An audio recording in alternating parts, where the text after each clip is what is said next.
If you know the Latin names of all your plants, you're probably a curious collector. If you roll your eyes at the common plants you can find at all the garden centers and only want the cool ones, you're probably a curious collector.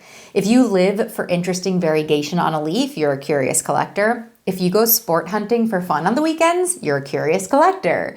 If you know all the plantfluencer drama on the internet, you're probably a curious collector. If you have a million propagations always growing and you're always trying something new, a new way of growing plants, you're a curious collector and you're welcome here. Growing joy.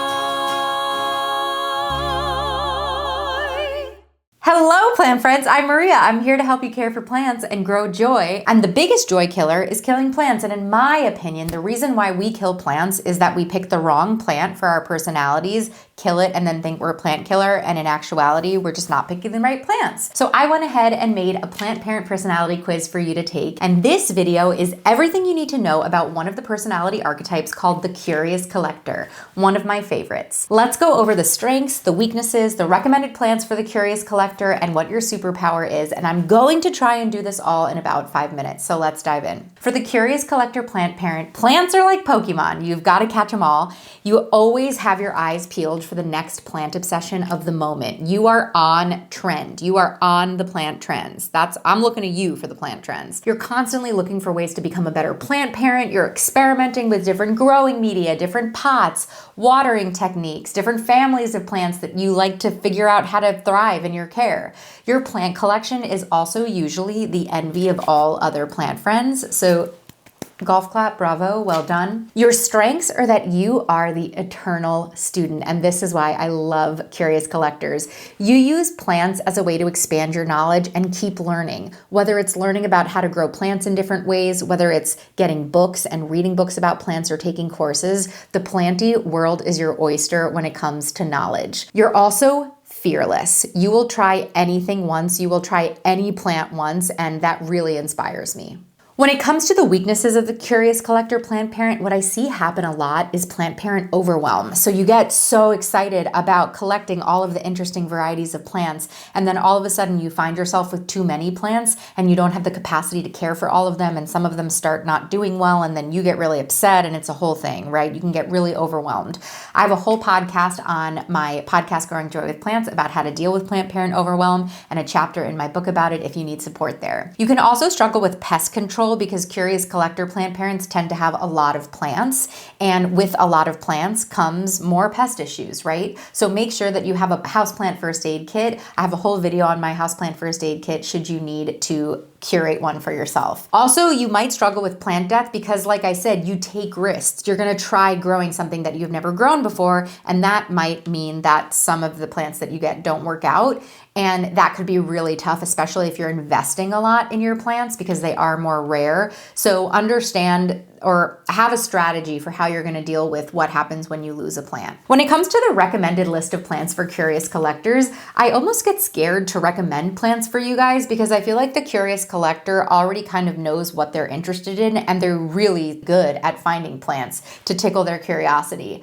But with curious collectors, because overwhelm is such a common side effect, I highly suggest going going on one type of thing. So if you want to be a curious collector, pick one genus and collect as many of that genus as you can. There are over 400 varieties of philodendron on the market, so you can go deep. You could also try alocasia, anthurium, cacti, ficus, hoya, lithops, orchids, philodendron, right? Peperomia, snake plants, succulents. There's so many different plants you can try. I do have a couple of interesting varieties I wanted to show you. This is Ficus Happiness. It's a really beautiful ficus variety that you could try instead of a fiddle leaf fig. Curious collectors tend to love Hoyas, right? But you don't just love Hoyas, you want the really variegated one. So this is a Hoya publicalis splash. The variegation is so mesmerizing and beautiful. You also are gonna try and get all of your Hoya to bloom, which I commend you for. There are so many different anthuriums and anthurium hybrids that curious collectors love. And also the curious collector in me has really just been loving this philodendron Ataba poense with these long jungly leaves. I don't know if you can see, I have it in my plant wall because I think it's just so jungly and amazing.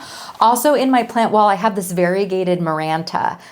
Curious collectors tend to really like variegation. I'm really into the mint green variegation right now, and I think this Maranta is so beautiful.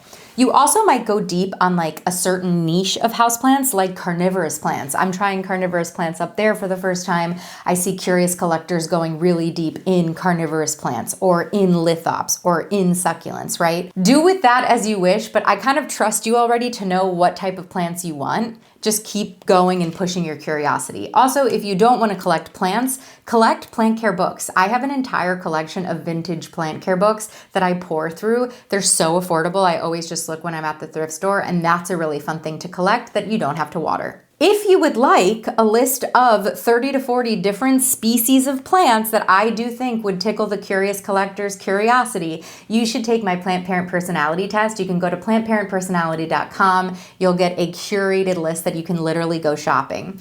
I am always inspired by the curious collector, like I said, because I truly do believe that you're fearless. You have a limitless thirst for curiosity and knowledge when it comes to plants. And I really think as an adult, it's so hard. You miss that inner student, right? We used to go to school full time and our brains were constantly stimulated. And then all of a sudden you become an adult and you don't get to do that. And the curious collector really values plants because they really do get to stimulate your intellect and expand your knowledge. These are incredible qualities in humans in general, so I do think you are a very special person. So I celebrate you, plant friend. Also, I do have to give a shameless plug for my book, Growing Joy, The Plant Lover's Guide to Cultivating Happiness. It's a self-help book that will help you continue to cultivate a deeper relationship with your plants and yourself. Definitely check it out. So I'm curious, as a curious collector, what plants are your favorites? What type of curious collector are you? What do you like to dive deep on? I want to know in the comments. Let me know. I hope this video was supportive and that it helps you keep growing joy.